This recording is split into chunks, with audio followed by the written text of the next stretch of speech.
Hello, my name is Gavin. This is Genre Books, and this is the 31st of August. So we've got to the end of Garb August. And on my Garbingo card, I have just the one square left, and I will have finished a book by the end of the day, which allows me to cross this one off. I think Debs from Rainer Reed's Stuff put it very well, that she was all trashed out. It's been a blast.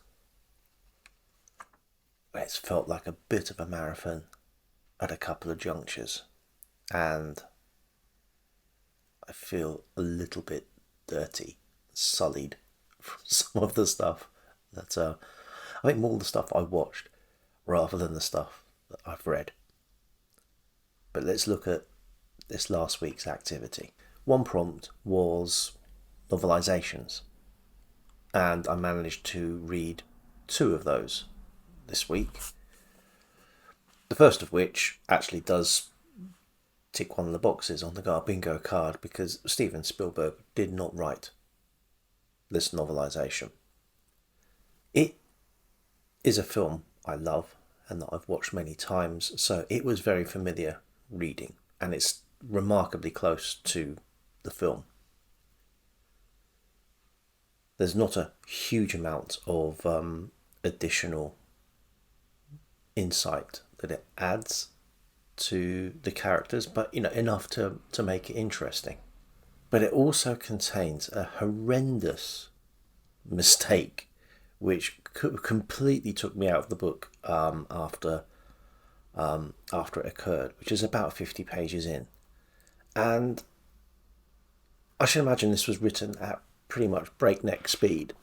I think the author has watched the film, or at least has a copy of the final script, because the dialogue is very, very close. So I can almost forgive the writer for maybe including something in a couple of drafts and not realizing it. But if there was an editor of this book, they deserve to be shot. At the beginning of the book, as at the beginning of the movie, they find a flight 41, 59, 48, I don't know, a flight of Navy planes that went missing in the Bermuda Triangle. They find them in the desert in Mexico. Francois Truffaut has been sent to investigate. So his character is called Lacombe, and he meets Bob Balaban, who is his translator, Lachlan. Can you speak French, sir? Can you translate English into French, French into English? Well, if you go slow and understand this is not what they pay me for. Interrupting, another figure came forward and extended a hand to the cartographer and spoke broken English with an accent that was native French. You are Monsieur Lugolin? Lachlan. Lachlan gently corrected and shook the hand. There was something about the Frenchman's voice that invited soft, careful responses. That's page 6. On page 48, Lachlan arrives at an airport and meets some people. As the Cadillac pulled up in front of the others, one car door opened and a young man emerged and trotted over. He leaned in the front window next to the driver and said, Monsieur Lacombe? Oui, c'est moi, the man in the back seat responded. I'm your translator. Bon, entrez s'il vous plaît. The young man opened a back door and got in. Lacombe started searching his pockets. You are... He fished out a scrap of paper and read it in the dim ceiling lights and tried to pronounce what he saw in phonetic English. Mr. Leuglin? Lachlan, David. Either the aliens have got to the characters and wiped their memories, or the editor has dropped the ball in a massive way. That aside, it's a great book. I knew it would be. I love the film, but I will have to see whether that ever got corrected in future editions. So maybe it is just, I don't know if this is the first edition. Presumably it is, because it is trailing the movie coming out. So this is Like you see, this had already been published in the States in '77. This came out in the UK, which is this edition, in '78. So I don't know why no one spotted it before, but there you go. This next book is another novelisation and another great film and a novel or novelisation that I did not know existed until I saw it on the shelves of a charity shop in Faversham. And this is Bedazzled by Michael J. Bird, based on the screenplay by Peter Cook, based on the idea from Peter Cook and Dudley Moore. Now, I grew up on Peter Cook and Dudley Moore, or at least on the repeats. I think when I'm growing up, they were already established stars and had gone their separate ways. Dudley Moore, definitely down the Hollywood route. Peter Cook, not very Hollywood, occasionally turned up, and sometimes with the most amazing cameos.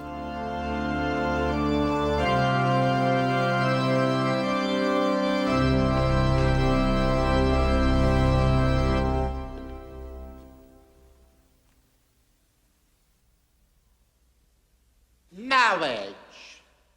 Marriage is what brings us together today.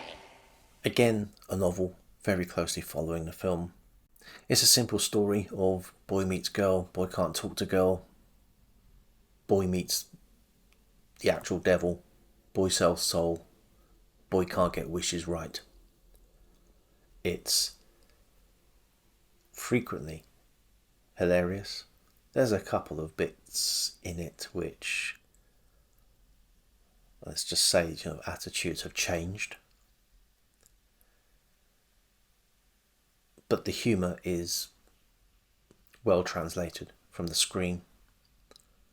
And I think this does have quite the dynamic that George Spigot and Stanley Moon, who are the devil and the soul seller, the dynamic they have is something which I think Good Omens is quite reminiscent of and takes a lot from. And there's a couple of other touches in here which find themselves slightly replicated in Good Omens. There is an order of nuns here called the Leaping Order of Beryl.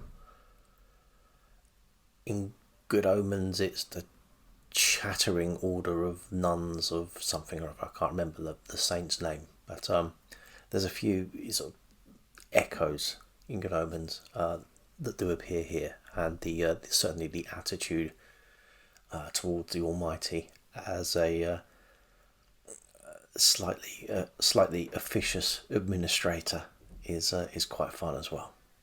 Now let's stop and talk about the movies for a minute, because at this point I had some blanks on the Garbingo card that I was not able to complete with the books that I've got.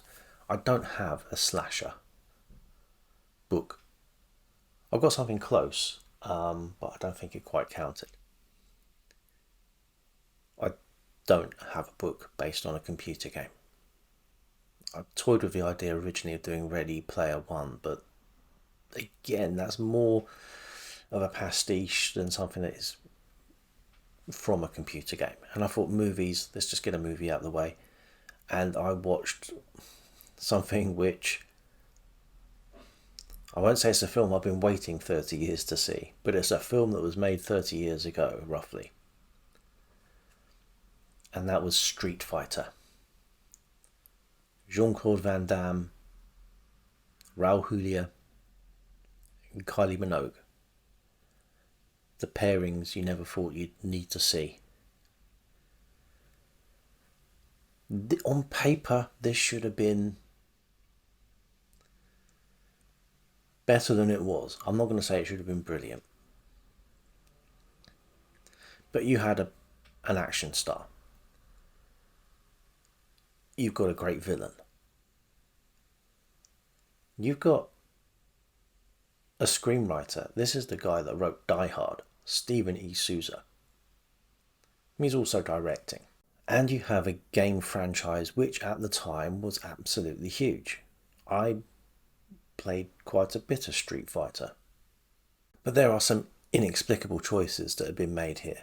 Characters who aren't the main characters in the game are put forward as the main characters of the movie.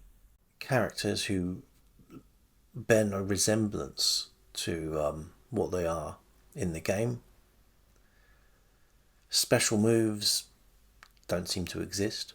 You can see a couple of flashes from Jean-Claude, but it's all very thin gruel. And it's a terrible film. I can't sugarcoat it. There are a couple of good lines, only a couple. And there is a standout performance in Raul Julia as M. Bison, the big bad. He is, I won't say having fun, but he is enjoying the moment when playing this character. There's a little bit of improvisation in there. You can tell that he's a cut above the actors who are around him. He is relishing the lines and treating them with the disdain which they are due. This is the film that I think put the mockers on Jean-Claude Van Damme's career. He is phoning this one in. There is not enough action from him. I think the success of his previous films up to this point had gone to his head, and I think a lot of stuff at the time of filming this was going up his nose. I wish there was more nice things I could say about this film, but there genuinely aren't. Oh, no, sorry. Ming-Na Wen as Chun-Li, she's good value. Compared to the film I saw after this, however, Street Fighter may as well have been directed by Fellini. From dusk till dawn, I was able to cross off the sexy vamps box. And I was able to kiss goodbye to an hour and a half of my life that I won't be getting back again. But for slasher, I went classic and I went psycho. I know it's not trash, it's a classic, but I defy you to watch the last 10 minutes, and specifically the explanation given by the psychoanalyst who spent all of half an hour with Anthony Perkins. And the explanation he comes up with is pure garbage. It is definitely a speech for an audience who it is presumed have absolutely no knowledge or appreciation of psychology. And we'll just chuck split personalities, accusations of transvesticism, homicidal tendencies, Oedipal complexes, the lot. We'll just stick it all into one big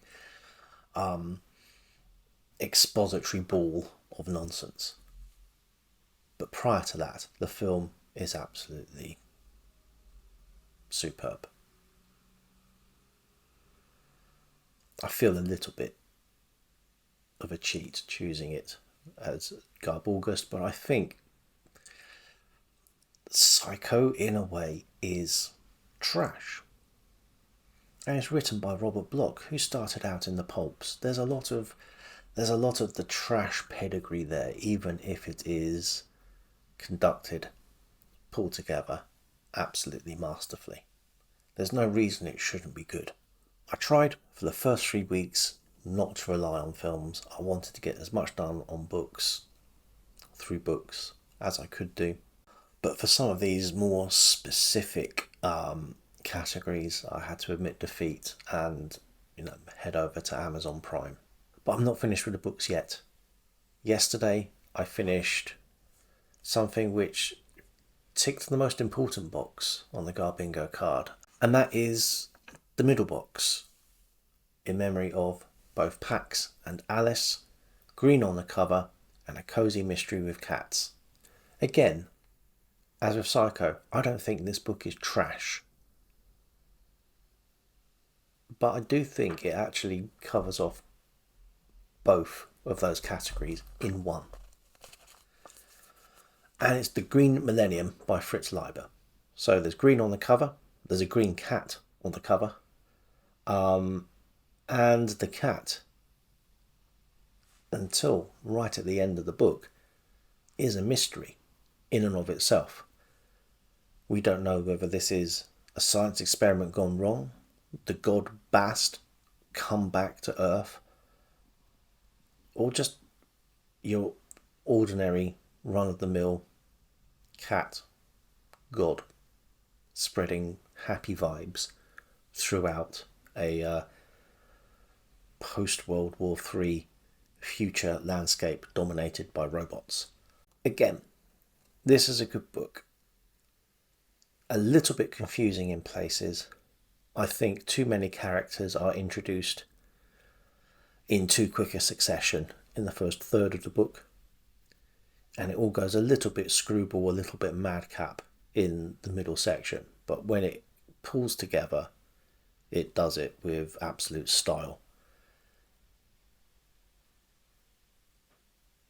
Wonderfully fertile imagination and a sensibility which I think has Leiber being 5-10 years ahead of his time. This first came out in 1953. If you'd have told me it came out in 1963, I would not have batted an eyelid. It's an odd mixture of nihilism, irreverence, comedy, action, and philosophical thought, which is a difficult thing to fit into 220 odd pages. And finally, a book I've got about 100 and bits pages left to read, so I will get this done today and cross off the last box. And that is again, I'm slightly cheating here because I don't have any step back covers. I don't want to watch a 3D movie, but I've got something which has an embossed cover, so I'm just going to maybe change the punctuation here.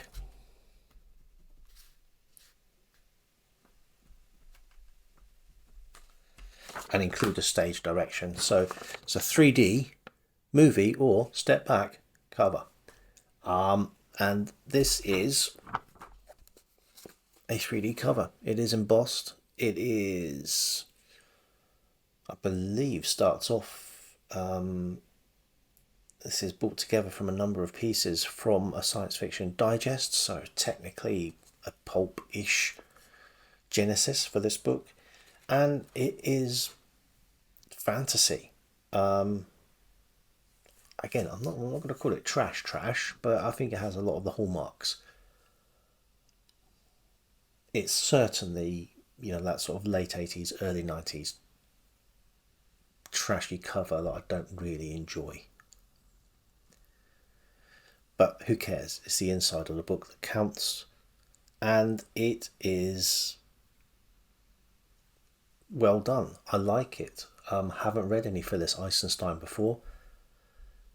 I only found out after I've started reading this that it actually is the second book in a series, but I guarantee you don't need to have read the first book in the series to appreciate this. The magic is a little fuzzy. The world is, however, well described, and the characters are more rounded than they often are in fantasy books. I haven't finished it, but at the moment I do recommend it. And that was my Garb August. So that will be 19 books read. Not all of them massive novels. The Battle Royale Volume 1 didn't take me very long. The Spicy Stories of Spicy Stories didn't take me long to read, but I think I spent more time sort of researching around it to make the Spicy Stories video. But when you consider this is supposed to be an event where you read trash, kick back and enjoy the garbage of it all, I think I learned an awful lot. When the Kissing Had to Stop was great fun and actually put me back to look at those late 50s, early 60s attitudes in the UK. The Black Leather Barbarians was far more nuanced than I thought it was going to be. This event even had me rereading a book from when I was a teenager. So I read The Rats by James Herbert, which I still enjoy after all these years, but nice to read it 30 odd years later. The Purple Wizard and From Realms Beyond led me down to learn all about the Mushroom Press. So got some non-fiction shoehorned into Garb August, and that was enlightening. I also got to start two series that I am definitely going to continue with, probably more than two series. Fu Manchu. So I read The Bride of Fu Manchu. Really enjoyed that. I'm on the lookout for more Fu Manchu. Edge. I read the first Edge book. I read my first Edge book, and I've got a lot more of those on the shelf. So I'm going to see how many of the 50 odd I've got and where the gaps are, because that was great fun. Similar, not to as much an extent, but similar with Six Gun Samurai. Now I know I've got the fourth in the Six Gun Samurai series, and I've now read the first, so I'll be on the lookout for 2 and 3, and hope to continue that series at least next Garb August, if not before. J.F. Rivkin and G.G. Fickling, so Silverglass and Honey West, respectively. Again, they're works that are new to me, parts of larger series, and two writers I can now say I enjoy and keep an eye out for. And apart from that, it's been great to see what other people have been reading for Garb August and get some ideas. I think Annie at Obscure Book Adventures has put out a prodigious amount of videos in the last month, and she's going through all the old pulp stuff, so that's brilliant. Bookless Pete has been delving right into the old pulps, so I now know about Larry Kent, so I'm going to look for some of those at some point. Debs at Rainer Read Stuff. Dear God, your Kindle algorithm must be absolutely destroyed by what you've gone through in the last month. I would not like to take a peek at what Amazon is recommending that you read these days. I hope you can repair it in time for next August. Thanks to Criminoli for putting this event together and for resurrecting it each year. Thanks to all the contributors whose videos I have enjoyed. It's been fun, but I think part of me is quite glad now to be immersing myself in a world of fine art and Shakespeare for a month, as well as some Conan. But for now, bye.